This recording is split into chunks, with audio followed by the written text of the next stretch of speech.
galera de Vida e Saúde, tudo bem com você? É hora de fazer receita boa, é hora de conversar sobre coisas interessantes e importantes para a sua saúde. Então fica com a gente porque esse é o seu programa. Quero convidar você para refletir sobre Salmo 23, talvez o salmo mais conhecido da Bíblia. O verso 6 diz o seguinte: certamente que a bondade e a misericórdia me seguirão todos os dias da minha vida e habitarei na casa do Senhor por longos dias. Que promessa maravilhosa ter a companhia de Deus com a gente para sempre. É só ficar pertinho dele. Ele está sempre perto da gente, mas a gente também tem que buscar ficar perto dele. Tá só começando o programa. Hoje a gente vai falar sobre um assunto muito interessante, muito legal, tipos de parto. E a gente tem aqui duas especialistas para discutir o assunto. A gente está aqui com a doutora Evelyn. Obrigada pela participação. Ela é pediatra, é gestante e está com a gente ajudando, falando também da maneira profissional e também pessoal, né, Evelyn? É verdade. Obrigada, viu?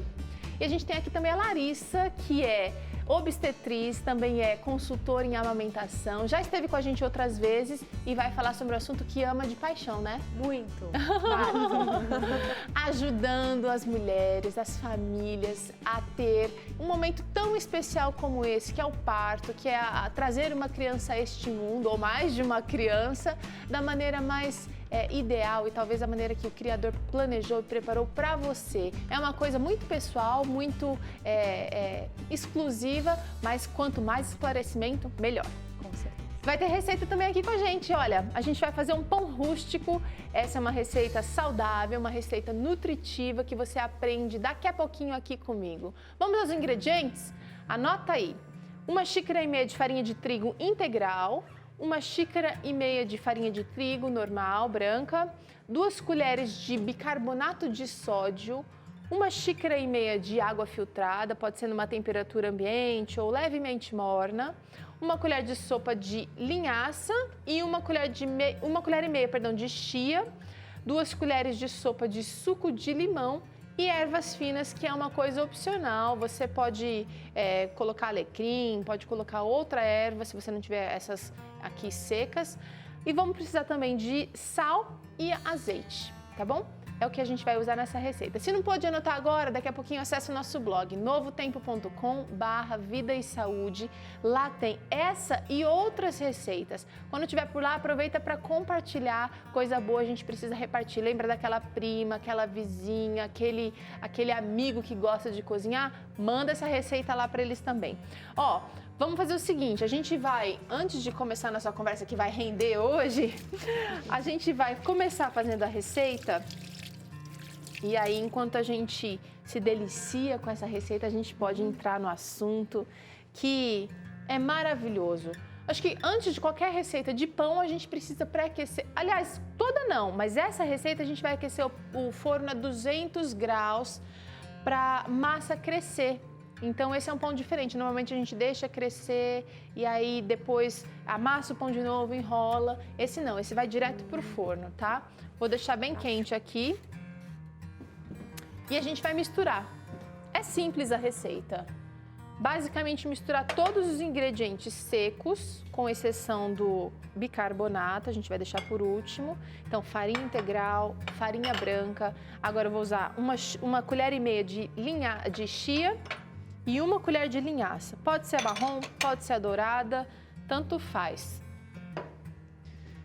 Uma receita rica em ômegas aqui, né? Ó, todos os ingredientes secos, então vou colocar um pouquinho dessas ervas finas para dar um saborzinho gostoso nessa receita. Vou usar sal. Quanto de sal que eu vou usar nessa receita? Mais ou menos 1 colher de chá. Toma cuidado com isso, porque pão salgado ninguém merece, né, gente? E óleo a gente vai usar, na verdade, só para untar a forma. Ó, 1 colher de chá de sal. Aí, misturando bem esses ingredientes secos, é mais fácil quando a gente mistura os ingredientes secos e depois acrescenta os líquidos. Agora eu vou colocar então o bicarbonato de sódio e a água. 1,5 xícaras de água vai na receita.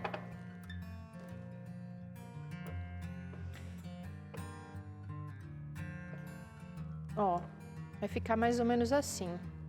Ela fica mais molinha mesmo, não é uma receita que vai deixar aquele pão que a gente vai enrolar e vai fazer o formato, não. Ele fica mais Parece mole. ser mais prático, né? É mais prático e é mais rústico também, né? Agora, um suquinho de limão. 2 colheres de sopa de suco de limão, mais ou menos. Ah, vai ficar azedinho o pão? Não, não é esse o objetivo. O limão aqui, ele serve, olha, para reagir com o bicarbonato. Tá vendo que ele deu até uma espumadinha?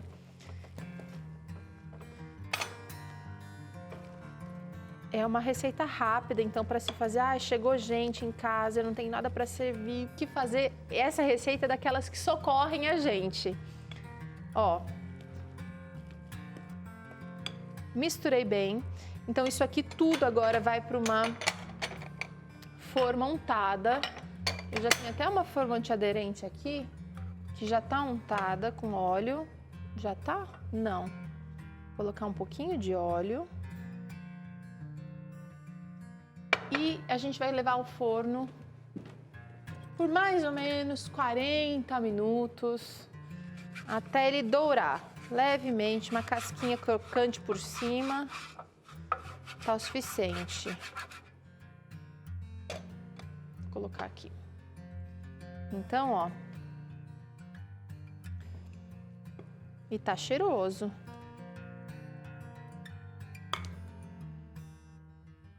Se você não tem uma forminha como essa em casa, arranje uma assadeira pequena, porque ela não rende tanto assim essa receita. É para um pão mais ou menos, ó.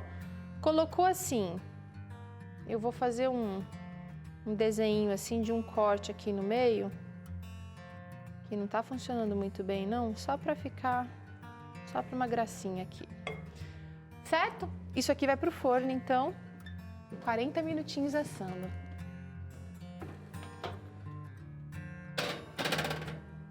Vamos colocar aqui, temperatura, 40 minutos. E olha, como a gente está na televisão e tem uma equipe bacana, a gente já vai provar o nosso, meninas. Vamos sentar lá na mesa, olha só que beleza, que maravilha.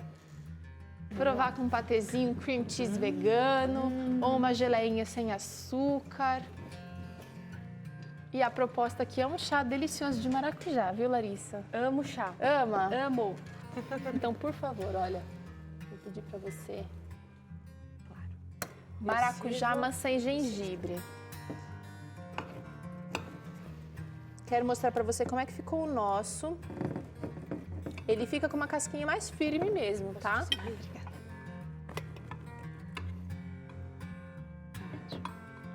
Posso te servir, Tereza? Eu, por favor. Será que vai na máquina de pão também? Vai na máquina de pão também, Evelyn. Legal. Você tem máquina de pão? Você costuma fazer na máquina de pão? Geralmente eu tenho feito na máquina de pão. É mais prático, né? Deixa à noite, pega de manhã. Sai quentinho, dá para programar, né? Olha, eu vou deixar cortado, vocês peguem, se sirvam e podem usar a geleia que quiser ou o patezinho que quiserem, tá bem? Eu vou pegar um pedaço também que eu quero dizer pra você se ficou bom. O cheirinho tá muito gostoso. E pão é aquele alimento que a gente não cansa, né? Pode ser a hora que for, o dia que for, um pãozinho sempre vai bem. É verdade. De manhã, no almoço, à noite. E as ervas dão um Toque bom. muito bom. Ó, eu acho que combina com essa geleinha aqui, com esse patezinho aqui também. Bom, né? Muito. Ó. Enquanto vocês comem, eu quero saber o seguinte. Tipos de parto. Quais são os tipos mais comuns? Existem muitos tipos de parto. Larissa, você. Vamos lá. Só existem 2 vias de parto, tá? Então, existe a via superior, que é a cesárea, e inferior, que é a vaginal, né? Então, só tem esses 2 tipos de parto. Parto normal, parto cesárea. Dentro do parto normal, você tem muitas possibilidades de local, de posição, de intervenção que quer ou que não quer, né? Como anestesia ou sem anestesia. Então, quando se fala assim, parto natural, ou parto que tem o menos tipo de intervenção possível, né? O parto humanizado, o que é o parto humanizado? O parto humanizado é aquele que respeita a sua fisiologia e respeita as suas escolhas, né? Então, duas vias de parto e milhares de possibilidades dentro delas. Depende do que você quer, do que você escolhe para você. Por isso é importante saber, se informar de todo o processo de gestação, de trabalho de parto, de como funciona seu corpo, das posições que você pode fazer, do que você pode fazer durante esse tempo, para conseguir escolher. A escolha sempre tem que ser baseada em informação. Tá. Tem sido feita uma campanha muito forte para estimular o parto normal. Parto normal sempre é humanizado, Evelyn? É um tema bem complexo, porque muitas vezes não é humanizado, porque não atende às necessidades da mãe e do bebê. O que a gente entende por parto humanizado? Na verdade, acho que tudo na medicina tem que ser humanizado na nossa vida do dia a dia, né? A gente, quando lida com um ser humano, né, a gente respeita. Então, respeita os desejos, as opiniões, as preferências. Mas, lógico, sempre contando com o que vai ser melhor para a mãe e para o bebê. Né? Então, acho que tem que existir um respeito com a gestante naquele momento que é tão especial, tão importante, né, e único. E é um momento que a gente tem que dar total apoio para a mãe, para o bebê e para o pai também, né, que está junto. A gente vai conhecer agora um parto humanizado, um case, alguém que vai mostrar pra gente como é ou como seria um parto humanizado. Essas fotos revelam parte do nascimento da Marjorie. O parto durou 8 horas e foi feito em casa, sim, rodeado por amigos e familiares. Na realidade, o parto ele começou alguns dias antes com os pródromos, com uma coliquinha bem suave, semelhante a uma cólica menstrual, na quinta-feira pela manhã. E fui mantendo contato ali com as parteiras. E quando foi na sexta-noite, uma delas veio me visitar, fez um exame, já percebeu que havia uma certa dilatação, que já tinha um progresso ali. E no sábado chegou o restante da equipe, me encaminharam para fazer caminhada, alguns exercícios, todos para estimular o processo do parto. E depois à noite, na noite de sábado, até então eu estava somente com aquelas cólicas. Ali no momento de um exame, né, de toque para dar uma verificada em como estavam as coisas, a bolsa rompeu. Aí eu fui perdendo a noção do tempo, a noção do espaço, ficando assim muito concentrada naquele processo, envolvida comigo mesma, submersa naquelas sensações todas. E aí, no meio de toda essa atmosfera, né, que a gente chama de partolândia, que eu estava ali voltada para mim mesma e para aquela dor e para minha filha, depois de algumas horas, quando era 5h20 da manhã, ela nasceu. Segundo as recomendações da Organização Mundial de Saúde, o parto humanizado é aquele que promove incentivo ao parto normal, incentivo ao aleitamento materno, presença de acompanhante, redução de intervenções tecnológicas, dentre outras ações que promovem bem-estar ao bebê e à mamãe. Eu acredito que o melhor parto para a mulher é aquele onde ela se sente segura, é o lugar onde ela se sente segura. E eu gostava da ideia de ter um parto humanizado e domiciliar ao mesmo tempo, que ele poderia, no caso, ser hospitalar, mas domiciliar ao mesmo tempo, porque a ideia me deixava muito confortável, de poder estar em casa, de estar no meu espaço, de poder ficar à vontade, comer na hora que eu achasse que deveria, estar ali num espaço que era o meu, no ninho que era meu. A Marjorie veio super saudável e para isso contou com a ajuda de uma equipe de apoio. No dia estavam uma doula e 2 parteiras. A Ilana nos conta que graças a essa equipe, ela ficou bem tranquila quanto à segurança do parto. Eu acredito que comigo eu ficaria travada num hospital por não me sentir segura no ambiente. Então tem uma série de hormônios, você precisa estar relaxada, você precisa estar segura, você precisa estar confiante para que toda essa cadeia hormonal, que é muito complexa, possa se desenrolar plenamente e para que o seu próprio corpo não crie entraves no processo por conta do medo. era um ambiente em que eu estava segura, em que eu não tinha medo. Então, só isso já favorece muito o processo. E aí tinha todo um apoio, toda uma equipe competente, preparada. Hoje, ela e a neném curtem esse momento entre mãe e filha. E uma certeza existe: quando vier um irmãozinho ou uma irmãzinha para Marjorie, o parto também será humanizado e domiciliar. Que lindo, um beijo, Elana. Olha que bonita história, né? Muito linda. Toda mulher é estimulada por campanhas a fazer parto normal, mas os índices mostram aí que muitas têm parto cesáreo. Dá para ter um parto cesáreo humanizado também? Olha, o parto cesáreo humanizado seria com uma indicação real de cesárea, né? Então, o parto cesáreo só deveria existir para salvar a vida da mãe ou do bebê, só.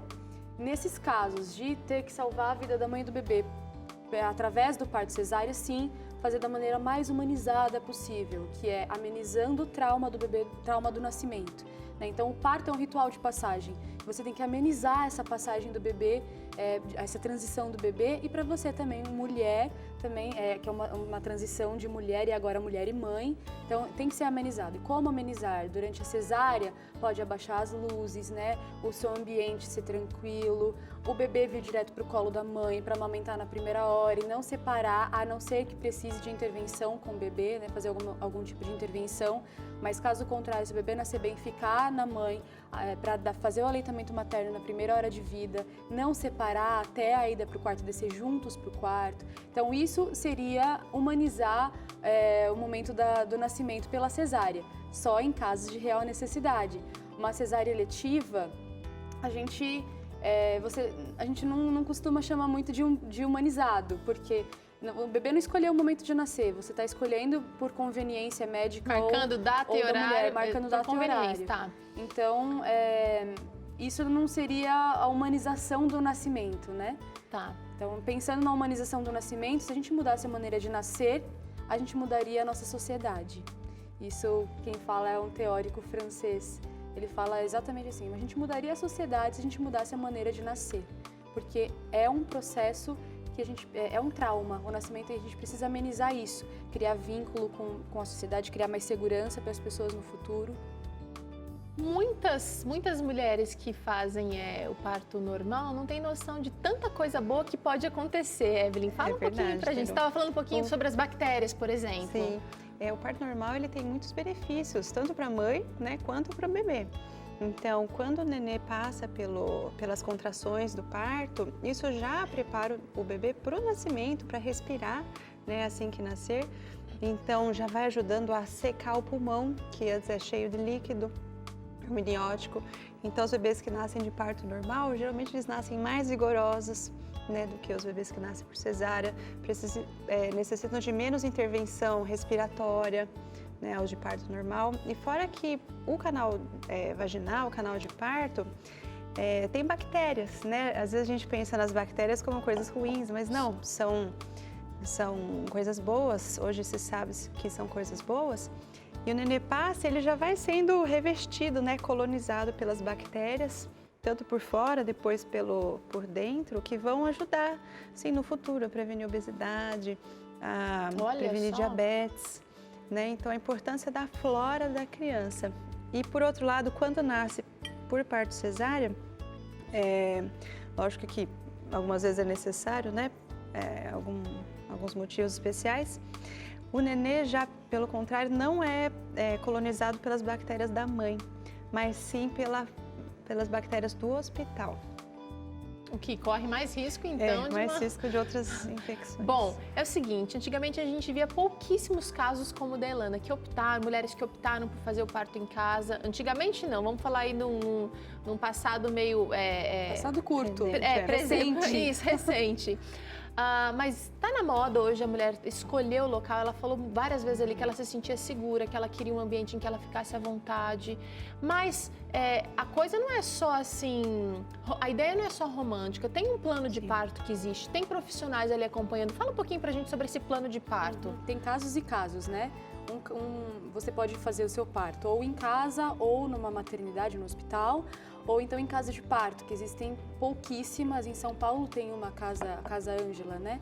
é uma casa de parto e não é um ambiente hospitalar.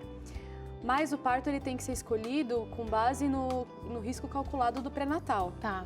O local, tá? Então, se você tem um parto de risco habitual é o risco que todo mundo que está vivo tem o risco de não estar mais vivo, Tá. né? De morrer. Então, esse é o risco habitual.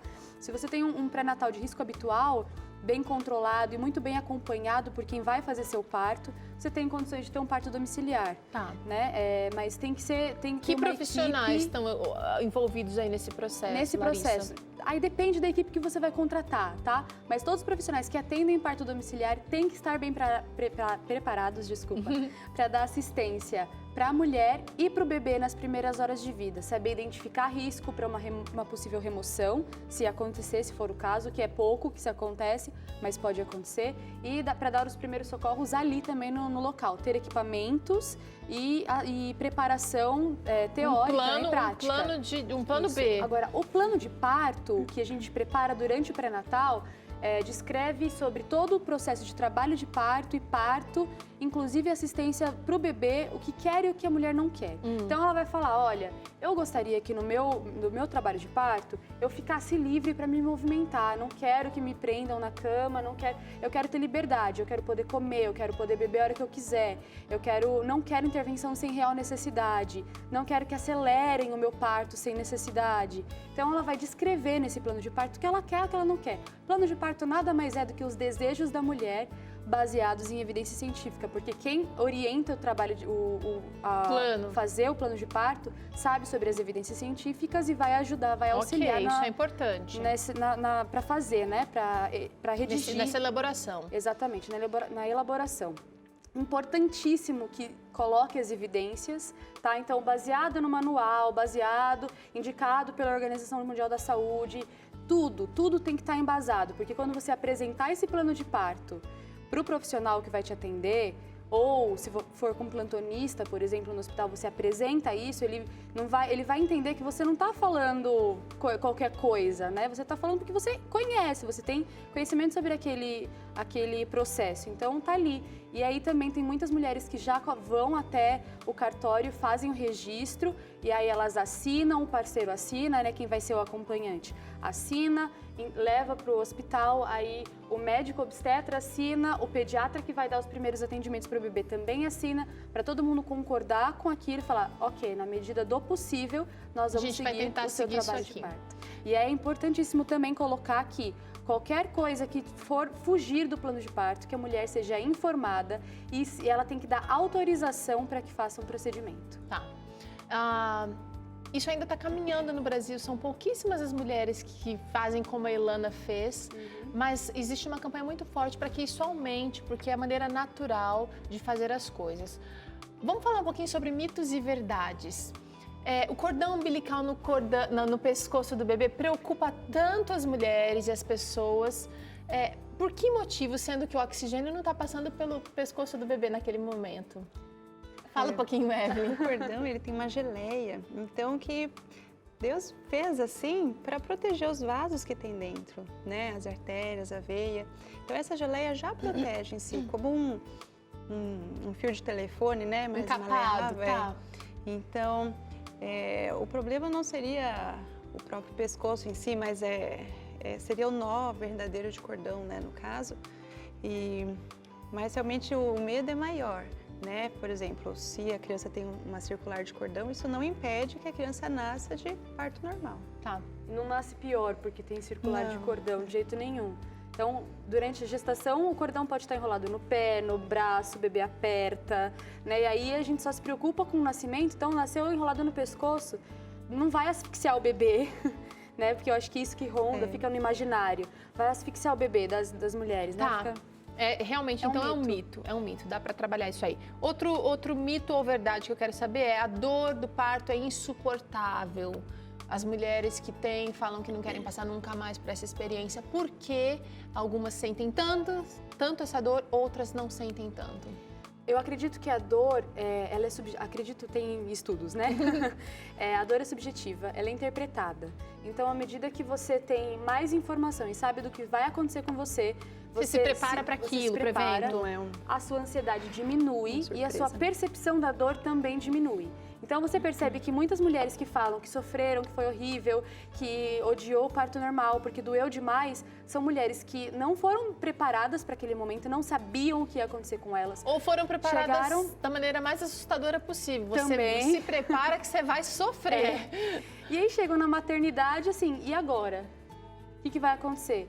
Não tem um bom acompanhamento nesse sentido e aí tudo que acontece só aumenta a ansiedade. E vira um ciclo. Aumenta a ansiedade, aumenta a percepção da dor. A dor, ela é interpretada. O que dá para ser feito, então, para amenizar essa dor e esse momento de tensão para algumas mulheres?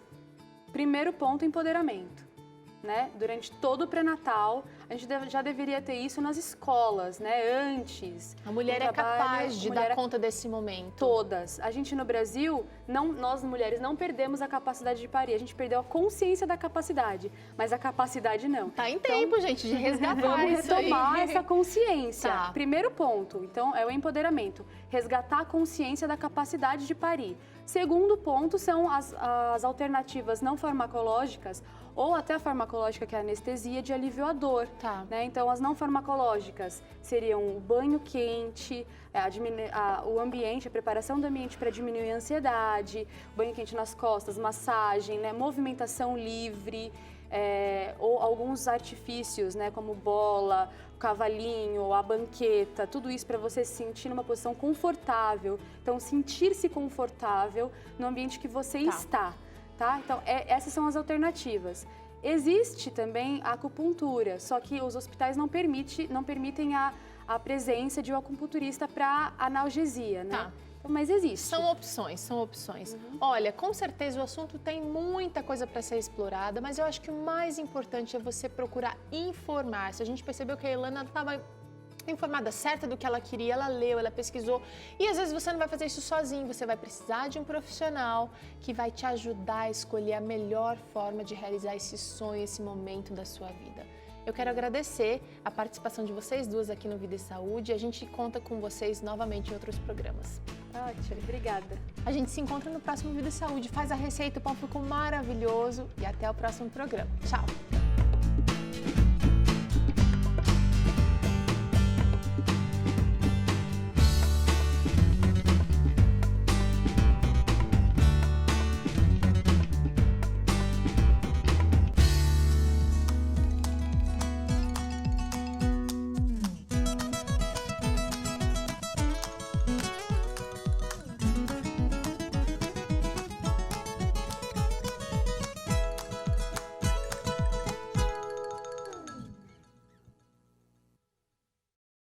E aí, você gostou do que viu?